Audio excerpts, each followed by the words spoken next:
d'une guérisseuse de l'âme. D'accord.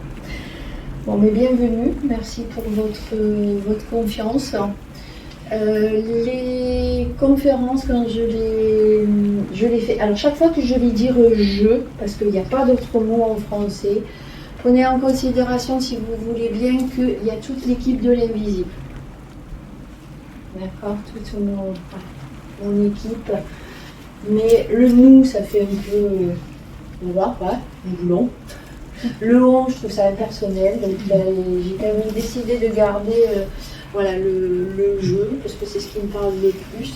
Mais voilà, je ne suis pas seule. Il y a quelqu'un sur internet, c'est Sabah, je ne sais plus son prénom, qui dit je ne suis pas seule dans ma tête. C'est un peu ça. D'accord. Donc bon, elle est à côté, mais voilà, que ça soit plaisir.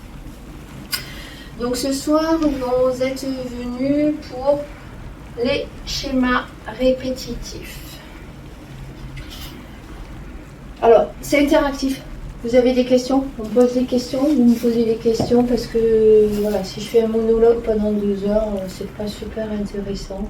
Et si vous avez des suggestions, si vous avez... C'est ouvert, d'accord? C'est pas à l'école où on écoute sagement et où on lève le doigt si faites-moi voir que vous avez envie de dire quelque chose, mais, et qu'on partage, et c'est ce qui sera d'autant plus riche, sachant qu'on n'est pas nombreux. Donc comment se font même les conférences?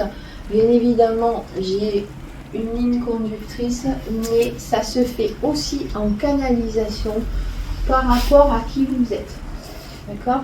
Les guérisseuse de l'âme, quand je fais des lectures de l'âme, je vous connecte à vos âmes. Là, c'est comme s'il y a vos énergies forment une seule énergie et qu'il y a des choses qui vont m'être dites, hein, que je vais vous livrer, qui peut-être vont vous parler ou pas.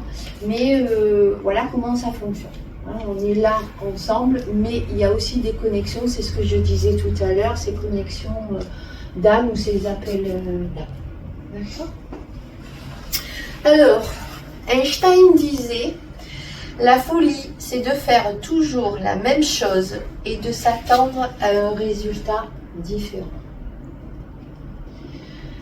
Dans notre vie, on se retrouve dans certains domaines, par exemple le domaine amoureux, mais pourquoi je retombe toujours sur le... Bizarre, j'ai pris cet exemple, non? Pourquoi on se retrouve toujours avec le même type de compagne ou de compagnon? Ça a déjà touché quelqu'un. D'accord. Parce que on a des choses à dépasser. Donc la guérisseuse de l'âme, l'accompagnement, enfin voilà ce que je vous propose, c'est souvent aller sur le chemin de la guérison, de guérison de vos blessures de l'âme. Tout le monde a lu Bourbeau ou entendu parler de Lise Bourbeau. Donc les grandes 5 blessures qui ont été, je dirais, démocratisées par Bourbeau. Il y en avait 9, Pierrakos en avait identifié 9, c'est un psychiatre américain. Bourbeau a repris le rejet, l'abandon, l'humiliation, la trahison, l'injustice. Moi j'accompagne également sur la non-reconnaissance. Et après il y avait le syndrome de l'imposteur, l'usurpateur, l'auto-saboteur. Ça je fais un atelier samedi sur l'auto-saboteur. Voilà, tout ce qui nous pourrit bien la vie. D'accord? Et pourquoi les schémas répétitifs ont souvent les blessures de l'âme derrière?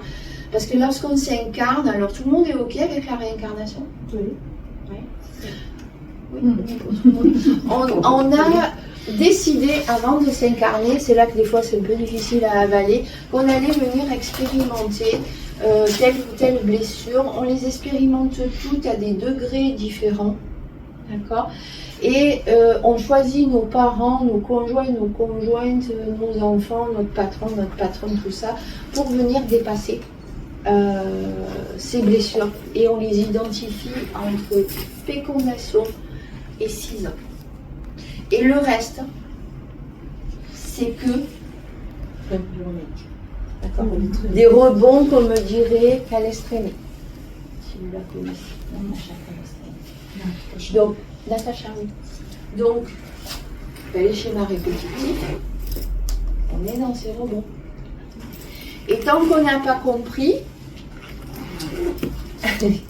on le resserre, on le réchauffe, mais souvent on y remet un peu de piment. Et quand vous n'avez pas compris, on vous le pimente encore plus. Et quand on a compris, Eh ben, c'est là qu'on peut guérir. oui. Mais encore, on a compris. Ouais. Là, t'as compris avec ta tête. Ouais, c'est tout. L'accompagnement, c'est pour ça que moi je parle souvent de la vibration et des accompagnements de guérison, de ce qu'ils m'ont appris, enseigné là-haut, 3 niveaux. Corps, cœur, conscience. Donc la première chose que l'on fait dans nos schémas répétitifs, du coup c'est ça, c'est j'identifie mes schémas récurrents. D'accord? Là tu as compris là. Tu as ouvert, si tu veux, mentalement, tu as compris. Ouais, c'est bien bouché quoi. Qu'est-ce qu'on en fait, c'est ça? Qu'est-ce qu'on en fait? Et bien c'est là qu'il y a besoin d'aller avoir des outils, d'aller cheminer d'une autre façon. Déjà, tu peux avoir une porte d'entrée dans ton corps. Il y aura besoin d'aller le travailler et le transmuter sur ces 3 niveaux. Il y a des gens qui disent corps, cœur, âme. On le retrouve régulièrement. Vous avez déjà entendu ce concept. Moi, j'appelle ça les 3 C. Corps, cœur, conscience. Ok, j'ai compris. Maintenant, qu'est-ce que je fais? Est-ce que tu as essayé d'aller tester des pratiques pour t'aider? Oui. Et est-ce que tu as vu du changement? D'accord. Est-ce que tu as fait des techniques toutes du même style, de la compréhension? Je faisais un protocole avec un monsieur. Qu'est-ce que j'ai fait? J'ai fait soin akashique. Qu'est-ce que j'ai fait? T'apprends des personnes? Normalement non, mais C'est pas quelqu'un qui est à la porte.